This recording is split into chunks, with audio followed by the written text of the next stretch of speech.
Bonjour et bienvenue dans ce nouveau bulletin astronomique de l'Almanach des Faits Célestes. Je suis Claire Henrion, guide des routes du ciel. Je suis ravi de vous présenter ce nouvel épisode de la première phase de la première lune d'automne du 6 au 13 octobre 2021. Donc la première phase de la première lune d'automne, puisque c'est la première nouvelle lune, le 6 octobre, qui se produit dans la saison d'automne qui a commencé avec l'équinoxe de septembre, donc automne pour l'hémisphère nord et printemps pour l'hémisphère sud, et donc entrée dans le signe de la balance. Donc c'est la nouvelle lune, le 6 à 13h05, mercredi 6 à 13h05, nouvelle lune qui se produit dans le 14e degré du signe de la balance devant la constellation de la Vierge. Et nous allons aller jusqu'au mercredi 13 octobre à 5h24. Ce sera le premier quartier. C'est assez rapide cette période car la lune va passer au périgée dans la semaine. Le 8, elle est au périgée, donc quand elle est au périgée, elle est plus rapide, donc les phases durent moins longtemps. On a 7 petits jours. Et donc, le premier quartier, elle se trouve dans le signe du Capricorne, 25e degré du signe du Capricorne, elle est 21e, elle est tout près de Pluton, qui est dans le 25e. Voilà donc pour cette période. Donc, nous allons parler de ce que nous allons voir dans le ciel et aussi de ce qui se passe et qu'on ne peut pas voir. Je vais donc vous emmener sur Stellarium, mais d'abord un tout petit résumé, déjà marqué les phases importantes donc, de la semaine, que je regarde sur ma fiche résumée qui sera en ligne prochainement. Il faut aussi que je vous parle de la nouvelle formule sur abonnement pour une partie de l'almanach. Il y aura toujours une partie qui restera gratuite, mais pour ceux qui veulent aller plus en profondeur, ben, il va y avoir une formule abonnement, mais je vous ferai des explications spéciales, peut-être en vidéo pour ça. Revenons sur notre période, première phase de la première lune d'automne, du 6 au 13 octobre. Donc, pour la nouvelle lune, c'est donc le mercredi 6 octobre qui a dû à 13h05. La lune, avant, elle passe en déclinaison sud, elle traverse le plan équatorial, elle passe en déclinaison sud, elle est conjointe à Mars et conjointe à Mercure après. Avant, elle est conjointe à Mars, après, elle est conjointe à Mercure. Dans la semaine, on va avoir Mars et Mercure qui vont être conjointes. C'est dans Mercure conjoint Mars le 10. Le 6, je reprends avec la nouvelle lune, c'est le jour où Pluton reprend son mouvement direct. Ensuite, qu'est-ce qu'on va avoir d'important? Il y aura le premier croissant le 7, ça on va le voir de suite après avec Stellarium.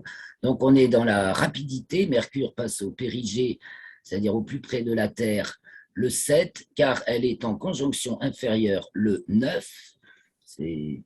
Donc on a conjonction inférieure de Mercure, et le 8, on a conjonction Soleil-Mars, le Soleil conjoint Mars, donc Mars derrière le Soleil. Donc en fait, on a c'est Soleil, Mercure et Mars qui sont la configuration importante de cette semaine sur fond de Pluton qui reprend son mouvement direct. Et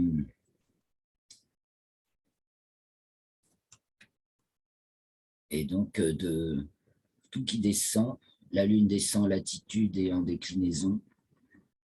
Et elle va être conjointe à Vénus le 9, Mercure conjoint Mars le 10, Vénus va sortir des limites zodiacales. Le 10, la Lune va être conjointe à Antares le 10 et sortir également des limites zodiacales. C'est sud, hein, Vénus aussi, limite zodiacale sud. Et puis nous avons Saturne à la fin de la semaine qui reprend son tour, son mouvement direct. Donc elle arrive c'est accompagné de sa déclinaison minimale. Il y a la Lune aussi qui arrive à sa déclinaison minimale. Enfin bref, on touche le fond, premier quartier avec une petite conjonction de la Lune à Pluton. Nous allons maintenant visionner dans le ciel. Alors là, je partage mon écran. sur Stellarium. Je partage tout l'écran. Voilà. Tu vois Stellarium, Michel? Oui, c'est bon. Nickel. Je me mets plutôt du côté de l'ouest. Donc, c'est le 6, donc mardi 6, au coucher du soleil à peu près, qui advient maintenant aux alentours de 19h15 cette semaine, de plus en plus tôt. Le jour perd 24 minutes, on perd 24 minutes de jour en une semaine, la semaine dernière aussi. Donc, en tout début de nuit, bon, 19h, le soleil va se coucher, c'est le 6, donc la lune est juste à côté, donc le 6, pas de lune, donc j'avance, je me mets à 21h, à 20h, pardon, et donc on va regarder ce ciel de début de nuit, sans lune, en début de semaine, puis on va avoir de soir en soir la lune en croissant de plus en plus gros, qui éclairera de plus en plus longtemps, qui se couchera de plus en plus tard.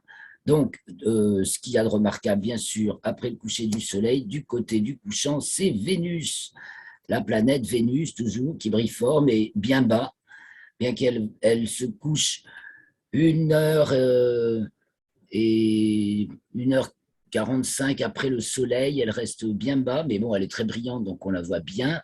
Elle va être à son élongation maximale le 30 octobre, mais elle s'écarte, ça doit être la position de l'écliptique, qui fait qu'elle est très penchée, on la voit difficilement, on la voit bas, quoi, par rapport au soleil. Vous voyez, le soleil est là en dessous, et comme l'écliptique est très penché, là, quand il est au couchant, devant la balance, eh bien, ça ne fait pas un grand écart. Donc Vénus est bas sur l'horizon. Alors elle brille, elle se rapproche de l'étoile Antares du Scorpion, donc qui va se coucher aussi rapidement. La Lune va y être conjointe le 10, je crois, j'ai dit. Si on se tourne vers le sud, c'est le Sagittaire, la constellation du Sagittaire, ici, avec l'étoile Nunki, qu'on va noter la conjonction de la Lune à Nunki, quand elle sera à ses déclinaisons minimales, c'est-à-dire le 12, en fin de semaine. On a vers le sud, à 20h, on voit déjà bien briller encore sud-sud-est, Saturne et Jupiter qui flamboient. Donc, dont on peut apprécier le déplacement. Alors, on peut avancer 1 heure de plus dans la nuit, là. J'avance 1 heure de plus, 21h. Donc, c'est plus pratique pour bien observer les étoiles à côté desquelles se trouvent Jupiter et Saturne. Donc, Jupiter, on la repère à côté des 2 étoiles qui forment la queue du Capricorne, la Deneb El-Jedi et Nashira. Et on voit que de jour en jour, elle se rapproche, elle recule encore jusqu'au 18 octobre. Et donc, on la voit se rapprocher reculer par rapport à Deneb El-Jedi et se rapprocher de Nashira, qui est ici. Quant à Saturne, qui brille quand même moins fort que Jupiter, eh bien, on la voit en dessous des 2 étoiles qui forment la tête du Capricorne, Algédie et Dabi, puis elle aussi, elle recule, donc elle a tendance à venir s'aligner, mais bon, elle reprend son mouvement direct le 13, donc on peut même s'amuser à regarder comment ça va faire Saturne par rapport aux étoiles. Alors, on va aller jusqu'au 13, on est sur Saturne, on va aller jusqu'au 13, donc la 6, le 7, le 8, le 9, le 10, le 11, le 12 et le 13. Je vais à la Lune. Et à partir du 13, là, c'est là qu'elle achève sa rétrogradation, qu'elle reprend son mouvement direct. Donc, on peut aller voir plus loin. À partir du 13, elle va repartir en avant. Voilà. Donc, c'était pour vous montrer ça. On va pouvoir observer la station de Saturne en dessous d'Algédie et d'Abi du Capricorne et la reprise de son mouvement direct. Donc, je m'en mets à la date du 6. Le 6 à 21h, voilà. Donc, je reviens vers l'horizon.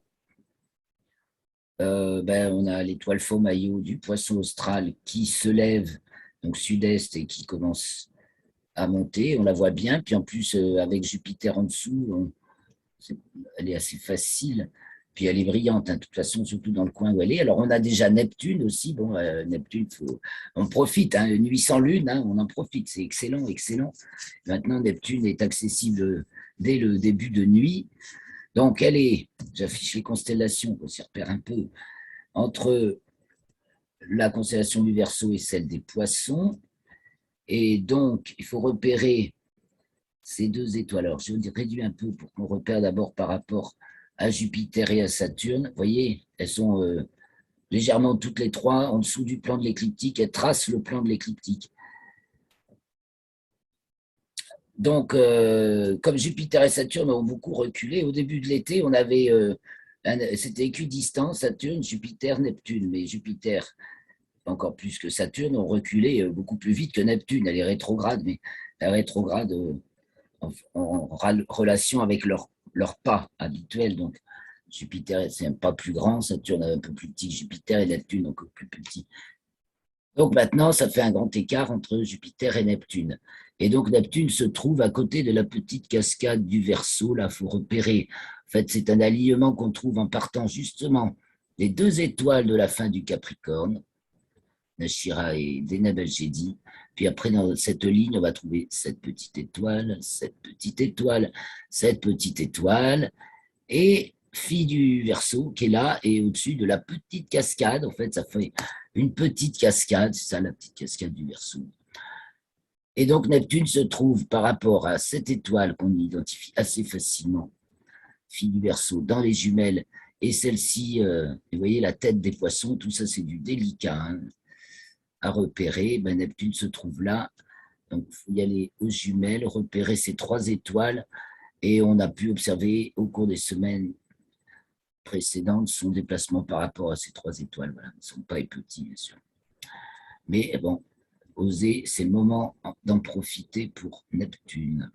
Et puis, il y a aussi Uranus. Puis, vous voyez, Stellarium affiche plein d'étoiles filantes. Il y en a beaucoup, des taurides, donc qui sortent du taureau, des ariétides, qui n'est même pas encore levé, là, le taureau. Les ariétides qui sortent du bélier, les andromédides qui sortent d'Andromède. Il y a aussi les origides, delta origides, qui ont leur maximum le 8, ainsi que les draconides, qui ne sont là que du 6 au 10 octobre, et qui ont leur maximum le 8 aussi, donc de la constellation du dragon. Et voilà, ils sont marqués là. Je reviens sur mon ciel, sur Neptune et Uranus. Je vous disais, voilà, c'est le moment de chercher Uranus. Donc, une fois qu'on a trouvé Neptune, il faut attendre un peu plus tard dans la nuit pour Uranus. Alors, début de nuit, je continue. On voit donc s'élever la constellation des Poissons à l'est sous le grand carré de Pégase, parce que les Poissons, c'est difficile à voir. Il faut attendre qu'ils culminent au moins pour bien les voir. À leur gauche, le Bélier, et juste en dessous, justement, Uranus.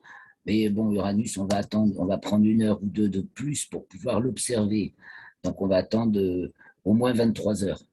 Voilà, elle est à une hauteur convenable. Et là, c'est pareil, on va la repérer d'abord avec une paire de jumelles. Donc, on repère Amal et Shératan, les deux étoiles du bélier. Là, c'est une petite figure assez remarquable. Il y a donc les Pléiades, pas loin. Et en fait, Uranus fait un angle avec Amal du bélier et les Pléiades. Et elle est entre la queue de la baleine, Menkar, et le bélier. Donc on peut grossir. Vous voyez, elle est juste à côté d'une étoile Omicron du bélier qui est exactement de même magnitude qu'elle. Alors le tout, c'est fait magnitude 5,7, comme Uranus exactement. Donc, ben, c'est dans les jumelles, elle est à gauche. On la trouve avec des jumelles, il faut prendre le champ. Alors, télécharger Stellarium, ça aide vachement à trouver les planètes invisibles à l'œil nu, les amas d'étoiles, tous les objets, les catalogues invisibles à l'œil nu. Ben voilà, avec Stellarium, on a facilement moyen de les trouver dans le ciel. Donc nous avons les Pléiades qui s'élèvent, il est 23 heures là maintenant du coup. Aldébaran, du Taureau, et puis au nord-est c'est Capella du Cocher qui brille fort, donc au-dessus il y a Persée, Au nord, on a la Grande Ourse qui rase l'horizon, 23 heures toujours. Et donc, je diminue un peu. On a Cassiopée, Cassiopée qui va culminer au milieu de la nuit. Donc, 2h30 plus tard. Et au couchant, nous avons le grand triangle de l'été, donc Vega, Deneb et Altaïr, qui sont donc sur le couchant du côté de l'ouest et qui descendent de plus en plus. Donc, cette belle nuit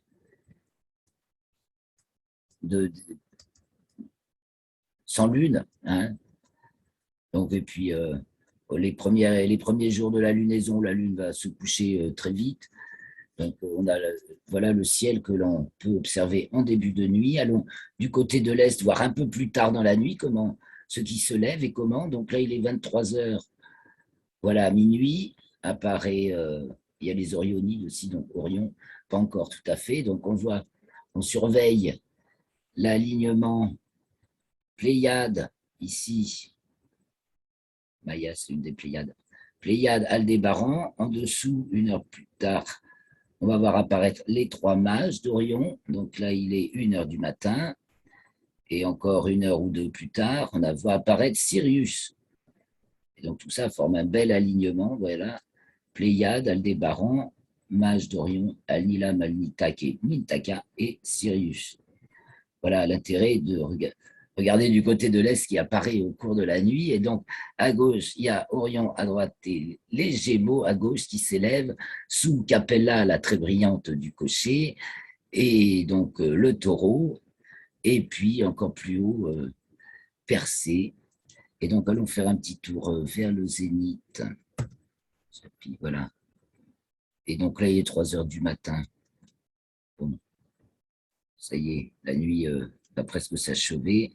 Donc, pas de planète à voir en fin de nuit, puisque Mars et Mercure sont conjointes au Soleil cette semaine et qu'elles vont passer donc dans le ciel du matin.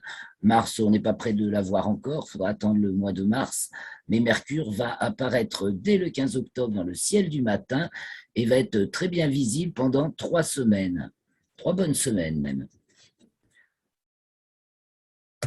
Alors maintenant, on va regarder, on va suivre la Lune de soir en soir. Donc, je reviens le 6 au soir. Et donc, le 6 au soir, il n'y a pas de Lune. Le 6 au soir, le soleil se couche. Donc, maintenant, il se couche plutôt, il se couche de plus en plus vers le sud-ouest. On a passé l'équinoxe, jour où il se couchait pile à l'ouest. Et maintenant, de soir en soir, il se couche un peu plus vers le sud-ouest, de même que le matin, il se lève de plus en plus vers le sud aussi. Donc la Lune, le 6, il n'y en a pas. Alors allons voir le 7. Si on voit, c'est le premier croissant, le 7.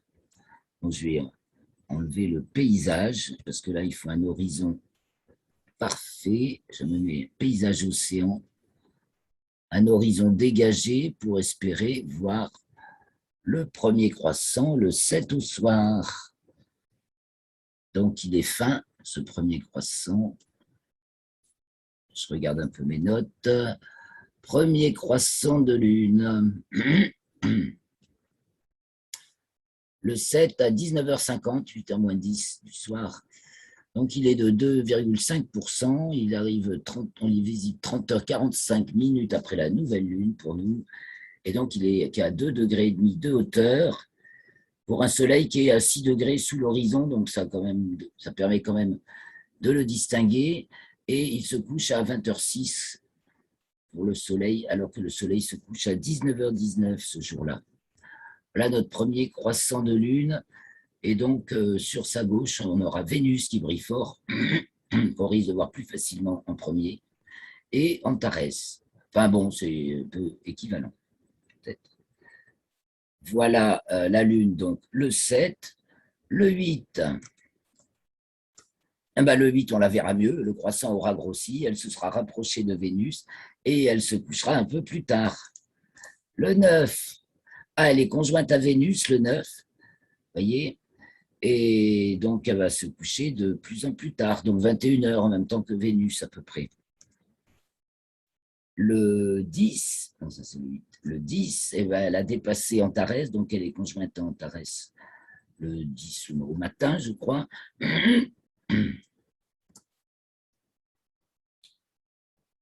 Voilà, elle est dans la constellation d'Ophiuchus.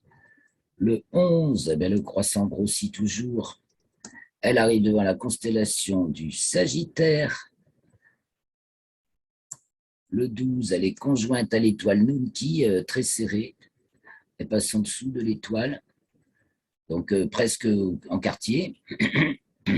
Et le 13, elle est conjointe à Pluton, qu'on ne voit pas, qui est juste un peu au-dessus. Et voilà, comme ça, à peu près. Même, je pense pas. Et donc, elle est en premier quartier et à 20 heures, au début de la nuit, elle culmine. Et donc, elle va se coucher à la minuit à peu près. Vous voyez, donc, on a toute la semaine presque pour observer Neptune et Uranus. À partir du 11, il y aura un peu de lumière lunaire, mais elle se couche encore très vite. Donc, voilà. Eh bien, je crois que nous avons fait le tour du ciel. Qu'en penses-tu, Michel? Ouais, bon, Va c'est bon, oui. Ouais, ouais. le ciel de cette semaine. Alors, je vais reprendre un peu les événements de manière un peu plus détaillée et chronologique, à savoir, allons-y. Donc, mercredi 6, à 6h39, la Lune passe dans le plan équatorial et passe donc en déclinaison sud. Je l'ai dit que ça descendait cette semaine. En héliocentrique, mercredi 6 à 12h03, Mercure entre dans le signe du Bélier. Ça accompagne bien la nouvelle lune, il y a du nouveau. Mercredi 6 à 12h05, en géocentrique, la lune est conjointe à Mars, donc bien sûr invisible, puisque Mars, on va voir conjoint au Soleil. À 6h10, à 13h05, c'est la nouvelle lune. À 13h15, Saturne atteint sa latitude minimale, puis remonte jusqu'au 24 novembre. C'est suite à la reprise, enfin, c'est corrélé à la reprise de son mouvement direct, qu'on va voir qui advient le 13. Et encore mercredi 6 à 15h46, Pluton arrête de rétrograder, on dit qu'il est stationnaire, il ne bouge plus, et reprend son mouvement direct.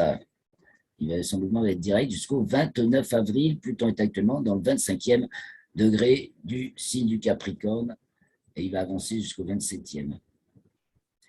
Toujours mercredi 6, la Lune, à 21h41, est conjointe à Mercure. Donc la nouvelle Lune est encadrée par Mars et Mercure. Nous passons à jeudi 7. Jeudi 7, c'est Vénus qui arrive dans la constellation du Scorpion à 11h53 et qui entre dans le signe du Sagittaire à 13h20. Jeudi 7, la Lune entre dans le signe du Scorpion à 16h22 et nous allons pouvoir admirer le premier croissant de Lune à 19h50. Donc, il est devant la constellation de la Vierge et à 19h50, il marque le deuxième degré du signe du Scorpion. Jeudi 7, Mercure est au périgée, c'est-à-dire au plus près de la Terre. C'est lié à sa conjonction inférieure qui a lieu le 9. Vendredi, ah oui, il y a la Lune qui arrive devant la constellation du Scorpion, justement, elle était dans la Balance. Et ben, pour une fois, il va lui arriver des trucs, même dans son petit passage dans la constellation du Scorpion. Vendredi 8, à 6h01, le Soleil est conjoint à Mars, c'est-à-dire nouvelle Mars, le cycle de Mars qui dure 2 ans et 2 mois, dont l'apothéose est à l'opposition. C'est là qu'on voit Mars, nouvelle Mars. Donc, on ne voit pas Mars. C'est alignement Terre, Soleil, Mars. Mars est derrière. C'est dans le 16e degré du signe de la Balance, donc devant la constellation de la Vierge. Et ben voilà, on a donc Lune, Soleil, nouvelle Lune, Mercure et Mars. Hein. Tout ça le 6-7. Donc, de manière corrélée en héliocentrique, Terre est opposée à Mars, puisque du point de vue héliocentrique, Soleil au milieu, Terre d'un côté, Mars de l'autre, à 6h19, 18 minutes d'écart. Ça tient compte, c'est parce qu'on est en coordonnées apparentes de la date, donc c'est plus réel en fait. Si on donne des coordonnées moyennes, on ne les aura à la même heure, mais si ça ne tient pas compte de l'espace-temps, justement. Donc, en plus, c'est dans le 15e degré, Bélier, Balance. Terre 15e Bélier, Mars 15e Balance. Vendredi 8, en plus, la Lune est au périgée à 19h27, donc au plus près de la Terre. Samedi 9, elle entre dans le signe du Sagittaire à 7h24.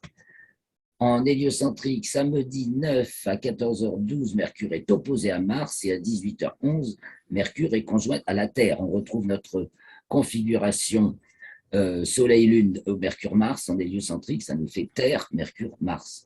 Donc Mercure opposé Mars et Mercure conjoint Terre en héliocentrique. Samedi 9 à 18h18, le Soleil est conjoint à Mercure, enfin c'est la conjonction inférieure de Mercure donc. Et donc aussi c'est nouvelle Mercure. Donc nouvelle Mercure, nouvelle Mars. Tout ça entre le 15e et le 17e degré du signe de la Balance. La Lune passe dans la constellation d'Ophiuchus, le 10, et elle se retrouve, tout d'abord le 10 à 3h48, Vénus sort des limites zodiacales, sud, donc elle va atteindre son minimum le 6 novembre. Dimanche 10, donc la Lune est arrivée dans la constellation d'Ophiuchus et conjointe à Antares, qui est l'étoile alpha du Scorpion. Et donc, à chaque conjonction, en ce moment, elle se rapproche de plus en plus, parce qu'elle descend, c'est l'angle qu'elle fait en latitude, à ce moment-là, il se réduit de plus en plus. C'est relatif justement à la corrélation de ces déclinaisons minimales et de ces latitudes minimales. Là, plus ça va, plus elle est en basse latitude quand elle est en déclinaison minimale et en haute latitude quand elle est en déclinaison maximale, ce qui lui fait des déclinaisons maximales de plus en plus hautes et des déclinaisons minimales de plus en plus basses. Donc, elle se rapproche, à chaque conjonction, elle se rapproche d'Antares, qui reste toujours au sud de la Lune, mais de moins en moins. Dimanche 10, donc 15h59, la Lune sort des limites zodiacales sud, elle aussi. Elle atteint son minimum le 12.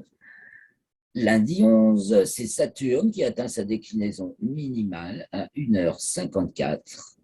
Et donc, après, elle remonte jusqu'au 30 mai 2022. Ça aussi, c'est lié justement à la reprise de son mouvement direct. Lundi 11, la Lune va arriver dans la constellation du Sagittaire à 13h33. Et ensuite, elle entre dans le signe du Capricorne à 19h14. Lundi 11, Saturne est stationnaire et reprend son mouvement direct à son tour. Donc, elle va être directe jusqu'au 4 juin 2022. Et actuellement, elle est dans le 7e degré du signe du Verseau. Elle ira jusqu'au 26e.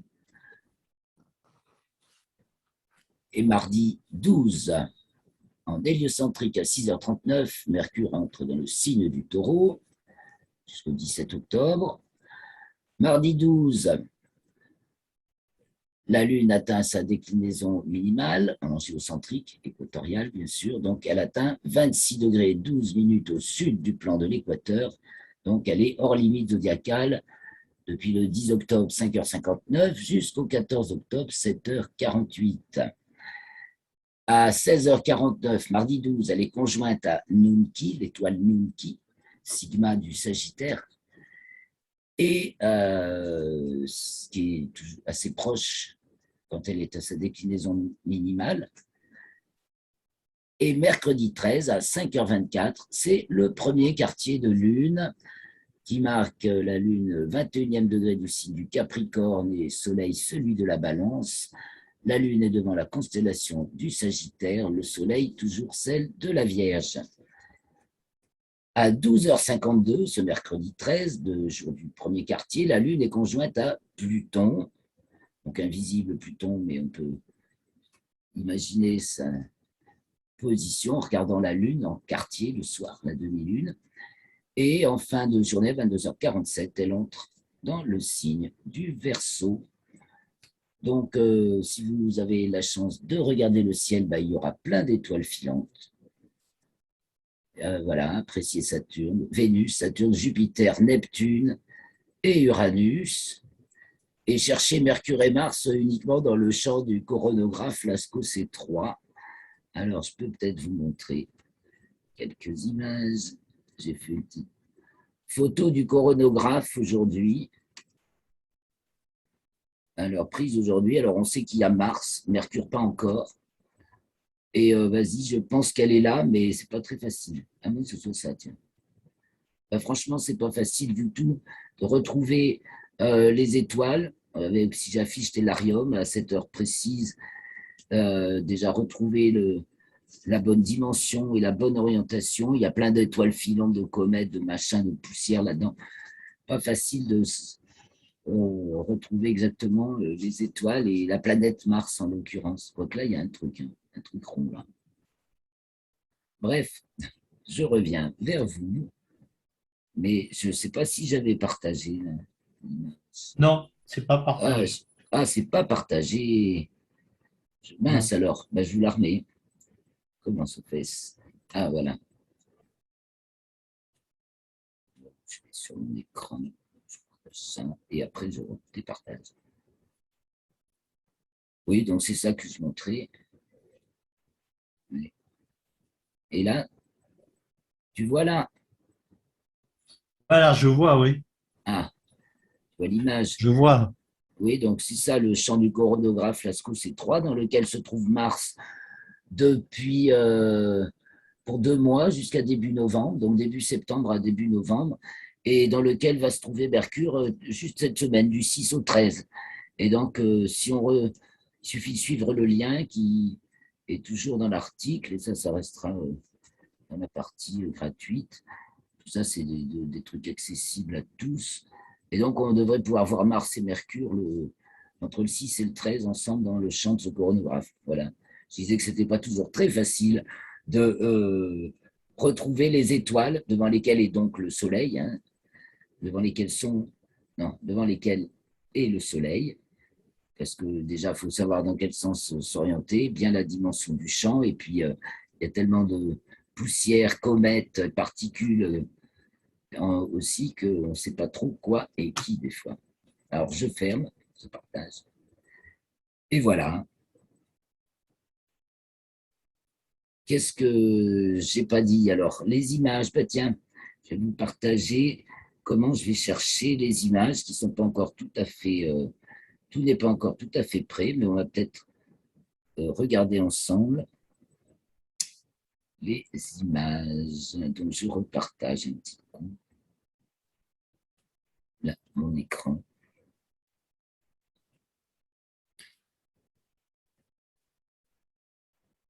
Et voilà, je suis sur la galerie AstroSurf, dans laquelle je vais souvent chercher des images récentes pour illustrer l'article.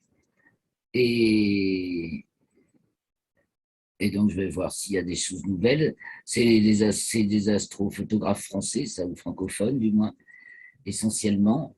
Donc là, je vois qu'il y a dans Ciel profond, il y a souvent d'excellentes photos dans ce ciel profond. Ah, je vois qu'on a un petit Mars. Donc voilà, je choisirais peut-être une de photos dans ces dernières photos, essentiellement de nébuleuses, n'est-ce pas?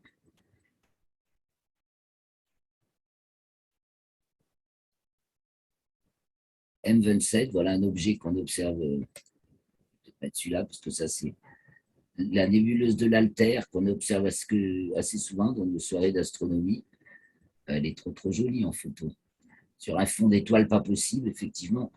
Magnifique, magnifique. Après, dans la galerie, on va regarder parfois le soleil, 29 septembre, la lune. Alors, est-ce qu'on a des jolies photos de lune? Ouais. Bon, lune cendrée du 4, donc le vieux croissant de lune, ben là, il est mieux là. Cela, il est surexposé. Mais on voit la lumière cendrée le jour et la nuit. Évidemment, c'est pas facile de faire ressortir les deux en même temps. Et là, on voit la partie éclairée, donc on voit pas bien le reste dans la nuit. Donc, c'est le vieux croissant du 4.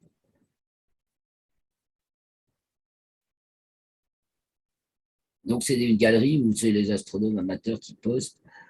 De récent, alors quelqu'un a mis une planche sur Mars, mais ça doit être un récapitulatif, puisqu'on ne voit pas Mars, mais c'est l'occasion de passer de, voilà, rétrospective de mars 2020.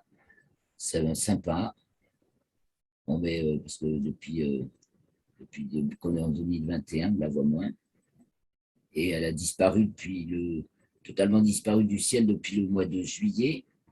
Voilà, donc on voit la variation de son diamètre apparent quand elle est en conjonction. Oui, en conjonction, comme en ce moment, donc de l'autre côté du Soleil, super loin, quand elle est à l'opposition, donc quand on est entre le Soleil et elle, donc évidemment beaucoup plus près, 6 fois plus près, donc elle est beaucoup plus grosse. Donc je mettrai certainement cette photo, cette planche photo. Et puis on a souvent des belles en planétaire IGAZ aussi, franchement. Oh, on a un Neptune cette fois-ci, ah bah c'est chic. Donc, il y a toujours énormément de photos de Jupiter. Vous voyez, on n'a souvent que l'embarras du choix. Bon, il y en a d'une qualité exceptionnelle. Hein, il y a des artistes.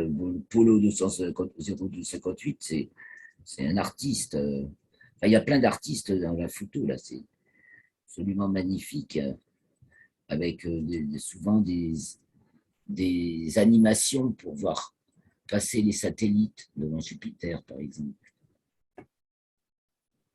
Bon, je suis Alors, une dernière image sur. Ah ouais, on est gâté là, on a Neptune et Uranus. Alors, Saturne, c'est pareil, il y a plein d'images de Saturne. Alors, on se regarde un coup Saturne, un coup Jupiter, un coup Uranus. Voilà, ben, voilà une excellente photo, mais celle-là, j'ai déjà publiée après. Celle-là est sympathique et simple. On sent un peu flouté. Et c'est Saturne, avec Titan certainement derrière. Ah non, Tétis, c'est marqué Tétis. Elle est très élégante en fait, cette photo. Même, très touchant. Bon, alors allons voir, c'est beaucoup plus rare. Alors, Saturne et Jupiter, là, depuis qu'elles sont en bonne visibilité, il y en a toutes les semaines des nouvelles. Tandis que Uranus et Neptune, ça faisait un bail. Bon, c'est qu'elles commencent à être bien observables. Donc, là, nous avons, ça c'était en mois de janvier, voilà, fin septembre. La dernière datée du mois de janvier. Fin septembre, Uranus. Donc, photographié par Daniel B. Donc, il a réussi à mettre Uranus et localiser ses satellites. Ben, c'est pas mal, hein, cette photo, c'est difficile. Avec un Newton 250, Barlow, hein, pour les lunes. Ok, bon, ben, on regarde, sympa d'arriver depuis la Terre hein, à faire des photos comme ça d'Uranus et donc de Neptune.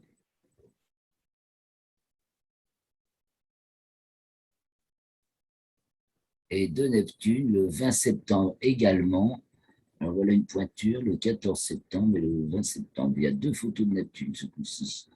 Une par Exact 17 de Charente-Maritime.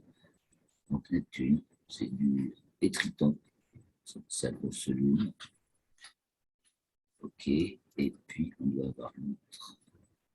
Neptune et Triton, là, par Daniel B aussi, c'est le même qu'a fait Uranus, le 20 septembre. Celle-ci sort mieux. Voilà la couleur de Neptune. Uranus un peu plus vert